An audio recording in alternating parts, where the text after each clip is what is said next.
ওং নমো ভগবতে বাসুদেবায় নমঃ। জয় শ্রীকৃষ্ণ, রাধে রাধে। বন্ধুরা, আজ 16ই নভেম্বর 30শে কার্তিক, শনিবার।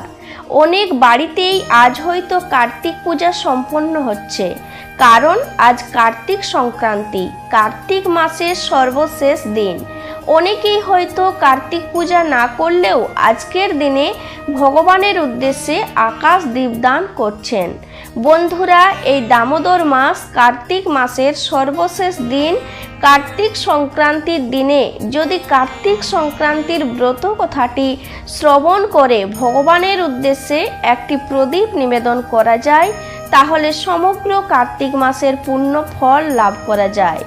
যদি বাড়িতে কার্তিক পূজা করে থাকেন, তাহলে সেক্ষেত্রে অবশ্যই এই কার্তিক সংক্রান্তির কার্তিকেয় ব্রত কথাটি শ্রবণ করতে হয়, না হলে পূজা অসম্পূর্ণ থেকে যায়। তাই বন্ধুরা, আজ এই কার্তিক সংক্রান্তির দিনে একবার হলেও শ্রবণ করুন কার্তিক সংক্রান্তির এই কার্তিকেয় ব্রত কথা। আশা করি দর্শক বন্ধুরা, এই ব্রত কথাটি শ্রবণ করে আপনাদের ভালো লাগবে। শুরু করছি কার্তিক সংক্রান্তির কার্তিকেয় ব্রত কথা। ওং নমো ভগবতে বাসুদেবায় নমঃ। জয় শ্রীকৃষ্ণ, রাধে রাধে। একদিন ধর্মাত্মা বসুদেব দেবর্ষি নারদকে বিনীতভাবে জিজ্ঞাসা করলেন, হে ঋষিবর, আমার পত্নী দেবকী যেসব পুত্র প্রসব করছে তাদের সকলকেই দুরাত্মা কংস হত্যা করেছে। এখন কি করলে আমাদের পুত্র দীর্ঘায়ু লাভ করবে, দয়া করে তা আমাকে বলুন। দেবর্ষি বললেন, হে বসুদেব, পূর্বকালে সুভোগা নামে এক ধর্মনিষ্ঠ ব্রাহ্মণের দক্ষিণা নাম্নী সত্যবাদিনী ও পতিব্রতা এক পত্নী ছিল। তাদের কোনো সন্তানাদি ছিল না। এই দুঃখে একদিন সুভোগা গৃহ ত্যাগ করে গভীর বনে যাত্রা করলে তার স্ত্রী দক্ষিণাও তাকে অনুসরণ করল। ব্রাহ্মণ পত্নী সহ সেই বনে ঘুরতে ঘুরতে এক সরোবর তীরে উপস্থিত হয়ে দেখল কয়েকজন নারী সেই স্থানে সমবেত হয়ে ধানের অঙ্কুর দ্বারা শোভিত স্থানে অষ্টদল পদ্ম রচনা করে তার মধ্যে কার্তিকের মূর্তি স্থাপন করে ব্রত করছে। দক্ষিণা তাদের কাছে জিজ্ঞাসা করে জানতে পারল তারা কার্তিকেয় ব্রত করছে।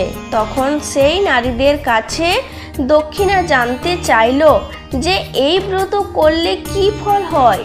তারা বলল, নারীরা পুত্র কামনা করে কার্তিক মাসের বৃশ্চিক রাশিস্থিত সংক্রান্তির দিনে এই ব্রত করবে।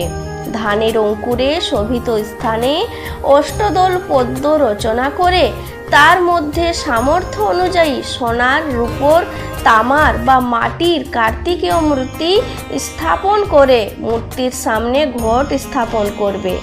এই ঘটে যথাক্রমে গণেশ, নারায়ণ, ব্রহ্মা, শিব, দুর্গা, লক্ষ্মী, সরস্বতী, লোকপাল, নবগ্রহ এবং ময়ূর ও গরুড়ের পুজো করে যথাবিধি কার্তিকের ধ্যান করবে।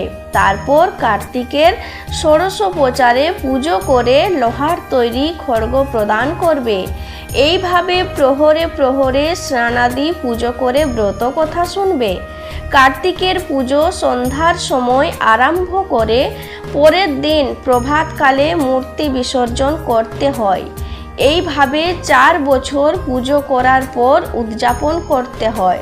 উদযাপনের সময় 4খানা ডালা, বস্ত্র, ভোজ্যাদি ও নানা রকমের বস্তু দান করতে হয়। নারীরা এই ব্রত পালন করলে ইহকালে পুত্র পৌত্রাদি নিয়ে সুখে জীবনযাপন করে পরকালে পরম প্রীতি লাভ করে থাকে। কার্তিকের পুজো করলে সন্তানহীনা নারীদের সুস্থ, সবল ও বুদ্ধিমান পুত্র লাভ হয়। এরপর দক্ষিণা নিজ গৃহে ফিরে এসে ভক্তি ও নিষ্ঠা সহকারে কার্তিকেয় ব্রত আরম্ভ করল। এই ব্রতের মাহাত্ম্যে তারা পুত্র পৌত্র লাভ করে সুখে কালযাপন করে যথাসময়ে দেহত্যাগ করে বৈকুণ্ঠে যাত্রা করল।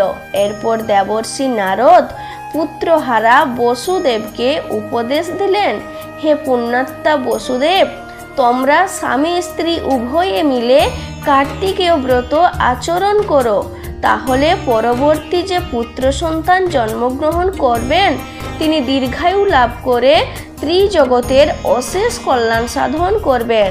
দেবর্ষির কথা মতো বসুদেব ও দেবকী কার্তিকেয় ব্রত করে ত্রিলোকপতি নারায়ণকে পুত্র রূপে লাভ করেছিলেন। তাহলে বন্ধুরা, এখানেই শেষ করছি কার্তিক মাসের কার্তিকেয় ব্রত কথাটি। সবাই ভালো থাকুন, সুস্থ থাকুন।